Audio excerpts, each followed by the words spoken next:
In this episode, I have the pleasure of having here with me David. David and I, we are kind of in the same uh, wave, bandwidth, and zone in terms of how we see the metaverse.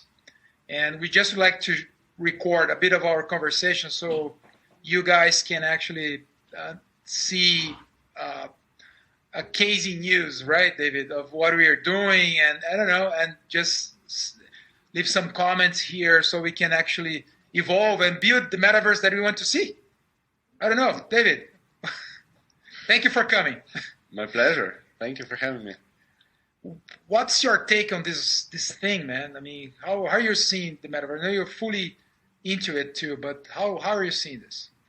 Well, let me first start by saying that I see the meta. When I say the metaverse, I basically mean plural. I basically mean Yes. metaverse says. Right. I don't really see being one metaverse. For example, Yes. normally I draw. I can't help myself but to draw comparisons with crypto and blockchain. Mm-hmm. And if we look there, basically for recipes for future outlooks, we see that the protocols with the most interoperability are going to be the ones leading.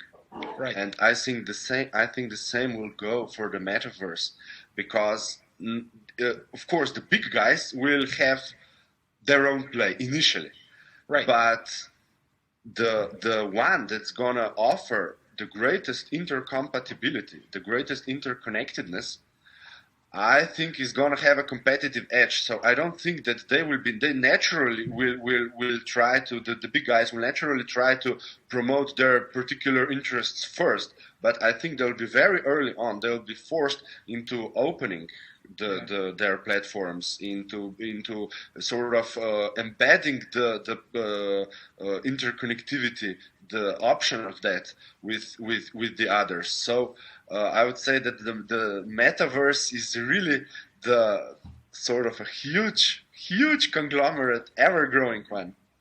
Yeah, in a way, it is the internet itself, right? I mean, that the way we see it, because like the beginning of the internet, I remember back in the late 90s when I was into the Yahoo forums, and it was the thing. It was great. I mean, I had these people answering questions here, and then eventually that evolved. Then you had Netscape, then you have Internet Explorer, then people start to create content around it.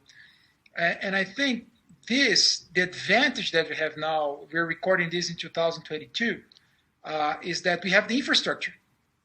We have some hardware that is going to evolve, and we have people that have already a digital mindset.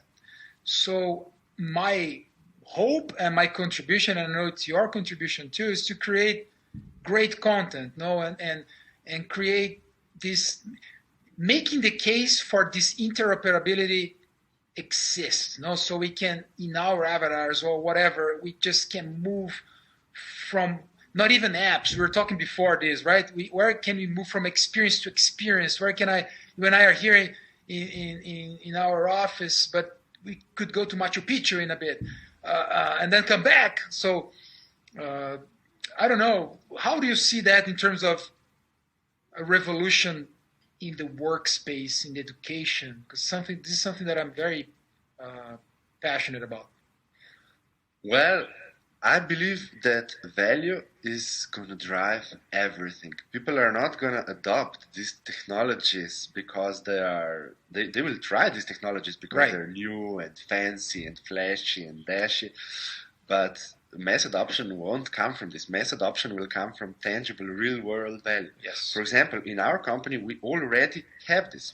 That's a biased thing to say, but for example, when the Gravity Sketch app first offered basically that your not as advanced avatar as we have right now, Right. but sort of rudimentary avatar, but the collaboration, basically the collaborative work on one 3D model by Yes. multiple people. And we have team members are the furthest away from Slovenia is in Turkey. So It's mind blowing. This is mind blowing. exactly, and even in Slovenia, for example, one is I'm in the capital city. Our lead developer is, I don't know, like 3/4 of like 40 minutes away. Yeah. And we save so much time and not just that, but when we have a deadline or something, we can work late hours. We can work Sunday. I know that's not ideal to hear, but still, it's coming But you're on a Sunday flexible. night to an office, or just solving a brief problem for half an hour, and then family time again, for example. But that's the That's thing, value. David. You're talking about optionality. You're talking about flexibility. So I think that's what most people got it wrong after COVID and during COVID now, is that it's not about keeping your Zoom or Google Meet or whatever open all day and working. No, it's like when I have to be in contact with someone, I just jump in, and it could be in an office like this and co-work, and then we can jump in this whiteboard, this blackboard, and do something together for half an hour, be super effective, and then we can go back to Slack, or we can go back to email and do whatever work asynchronously, and then you can do it, take care, I don't know, you can take care of your kids, you can take care of your dog, you can take care of whatever, and then go back to work. It's not about working 24/7. It's about working at your highest peak when you are at your highest peak. But that goes back to know yourself and know how to manage your energy in many ways, right? And basically, everything you do, you have it hacked, so to speak. So with Exactly. every particular, for example, why are you using Slack and not, I don't know, like let's say a worse alternative platform? Basically, Yes. for everything, and for Zoom, for example, the way we're talking right now, that's Yeah. definitely superior to webcam and a Zoom. For me, Absolutely. at least, I can't Absolutely. imagine how it cannot be.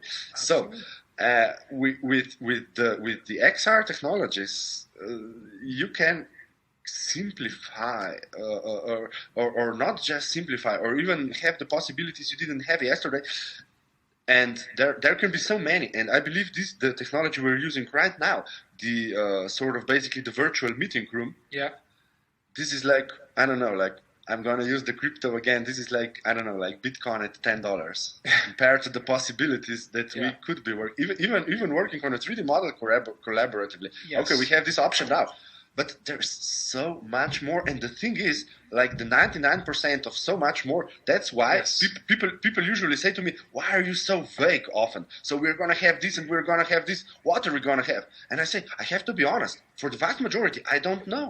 Yeah. But I do know what we have now, and I do know we've barely scratched the surface. And based on that, I'm willing to bet anything that what we're gonna have is gonna be huge and it's gonna be awesome. 100%. And then if we could, like, for those of you who are watching us and never experienced VR, like the fact that I just transitioned to speak to the camera, I'm hearing in a way, David, differently. And this is mix of visual and spatial sound, despite the fact that we are avatars, it creates such a better communication flow that your example of Gravity Sketch is perfect, because like one of the things that I've been hearing a lot during the pandemic is that, oh, we can't innovate, we cannot co-create products on digital. We have to be in an office.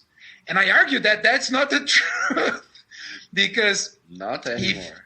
Not anymore. Because even before VR, before XR technology, you could do this effectively if you had the mindset. But with this on top as an optionality, as you said, I mean, you can just jump in for half an hour and just you shave so many hours of work, so many hours of communication that is wasted. For just because what we're actually doing here is not about technology. We're just about communication and about personal human connection to get the best of your brain with the best of my brain, so we can go to this whiteboard here and create something, so people can use. And it's always been like this, but now it's different. So we have better technology for doing that, and in 10 years' time, we're going to have ideally even better technology. So why not now? Why cannot change the world of education and work right now? What is missing, Dave? I wouldn't say, well, depends how you look at it.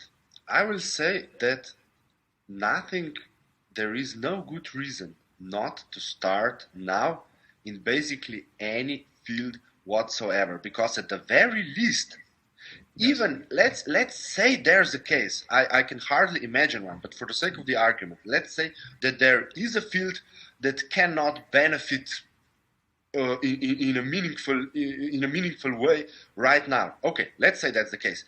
But if you make this sort of a leap with these technologies today, and you're basically gonna know them, and that you will live with the development. And when the technology comes a year, 3 years, 5 years from now, when there will be a tangible use case with real world value, and you're gonna be positioned right there. So you're gonna have a competitive edge, because most likely majority of your competition won't be there either, because they will have no incentive. But that's basically an investment in yourself, investment in your company, and you're going to be there perfectly positioned. But I maintain, even for example, can anyone make the case that they don't need Zoom right now, February 2022? Exactly. I don't believe there's a person on the planet that can say, I don't need Zoom. But if you go back, I remember having a meeting in February 2020 where I sent a Google Meet link or a Zoom link, and the person on the other side said, oh, I don't know how this thing works. I think it's better to use the phone or meet in person. And I was so pissed off. And by the way, that person was an innovation director, okay, in a big corporation.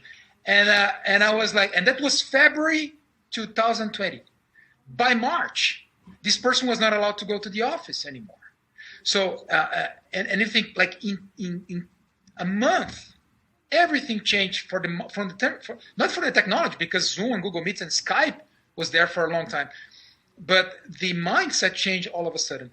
What you're talking about this right now is that even if you don't have the use case sort of saying, but you are fluent in this language that you and I are, it's like, oh, well, I'm going to learn English.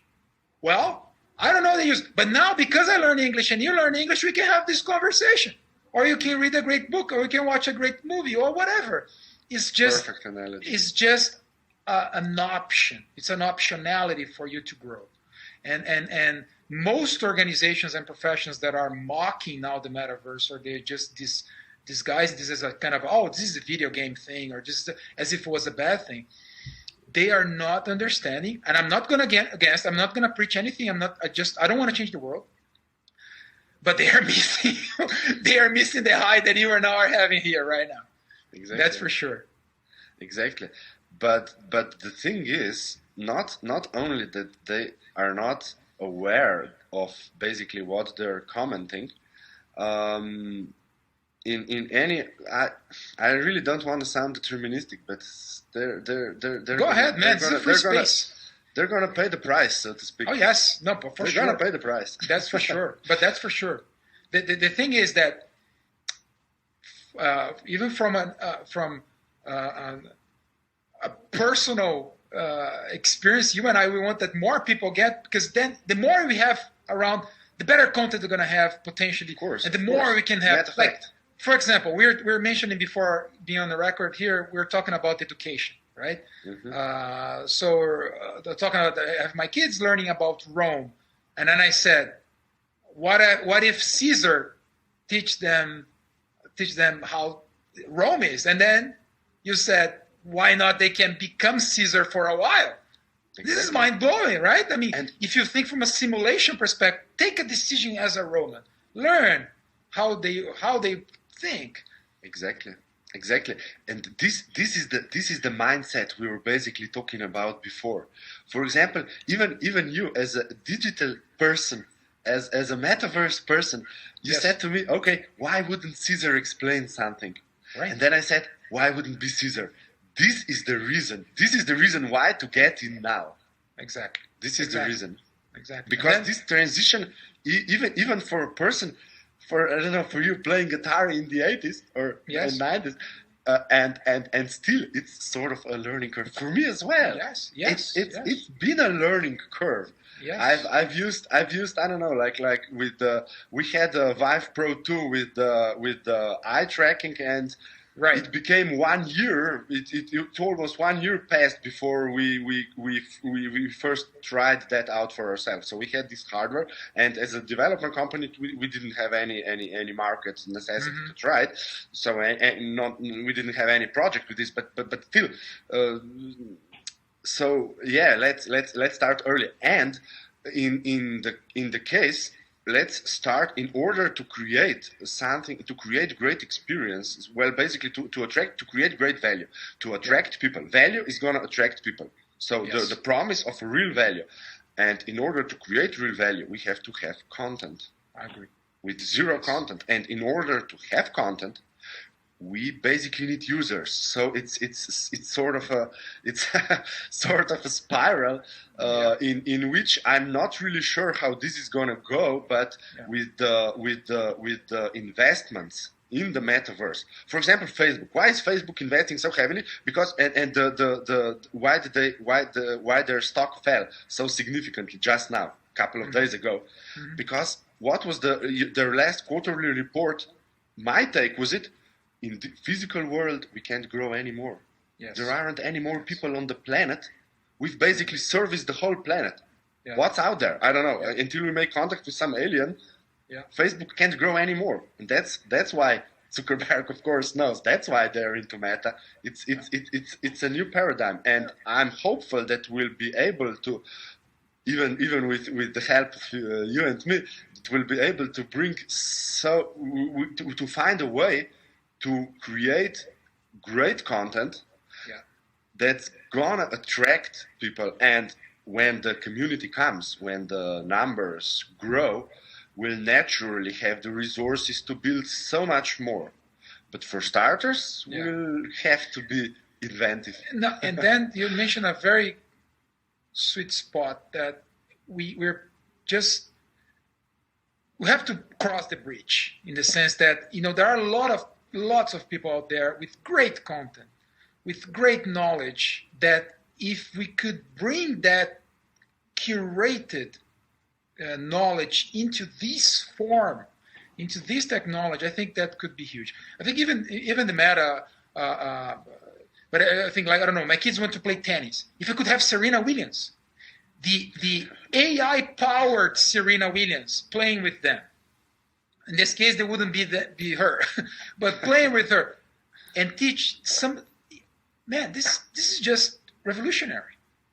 I'm not saying that all, but it's not the real thing. I know it's not the physical thing. It is the real thing in another dimension, because your mind is going to learn, and then you're going to be so much more effective when you actually take the actual racket and start to play. Same thing that happens with the aviation. People, before touching on a plane, they have to spend hours and hours in the simulator, so we don't crash much planes because of that. Yeah, David, just exactly. Sorry, just one quick example. How, for example, I've read a skiing article like 11, 12 years ago. I remember reading an article about the technique of skiing. Right. And after reading that article, the next day, I went to a ski resort and I skied the whole day. And I must say that I think that my skiing improved like 20%. Because you read one article. Exactly. And the last time I was skiing, sometime last year, the idea came to me, how if I were to have a HoloLens and I were to have the route, this flow, remapped. Mind blowing. And I could basically have an analysis when to start the turn, what kind of turn. I don't know, like AI tips how to improve my technique. Of course, the HoloLens is nowhere near developed enough with the tracking too slow. But imagine, in a case like I love the example of skiing. In your case, you would improve your technique. In my case, it would avoid me to die, because I don't know how to ski at all. So I would actually learn the basics, but it's still so. And that, again, that was sometimes people criticize technology and they forget the technology is whatever you want it to be. So if I am a basic 0 level in ski, I can learn and use the same technology that you, as an advanced learner, can use the same, and both we can collaborate and improve in the same ecosystem. So, and there are examples today. There are examples with today's technology. For example, if you're afraid of heights, yes, the height simulation in VR, it's awesome. Fantastic. For example, let's say skiing. Okay, so you're starting to ski. I would say that arguably, with my experience and teaching my kid, the greatest obstacle to good skiing is the fear of speed, because you can't make a proper turn unless you reach the required speed for that turn, and that speed can be frightening at the beginning. Yes. So, for example, you could basically use one rudimentary ski simulation just to get a little bit of a training, so you're a tunnel effect, less afraid of speed. Perfect. And we can do that today. Exactly. On that note, David, let's wrap up here, and I definitely would like to have you here more often, so we can take other angles of this whole revolution. I would enjoy it, really. Really appreciate you, man. High five. Let's get when you have the haptic gloves, we're gonna feel a bit better. The better haptic gloves that are today. Exactly. Today's one are not adequate enough yet, but yeah. All right, man. So thank you for being here. So till next time. Thank you for the invitation. It was a real pleasure. Right.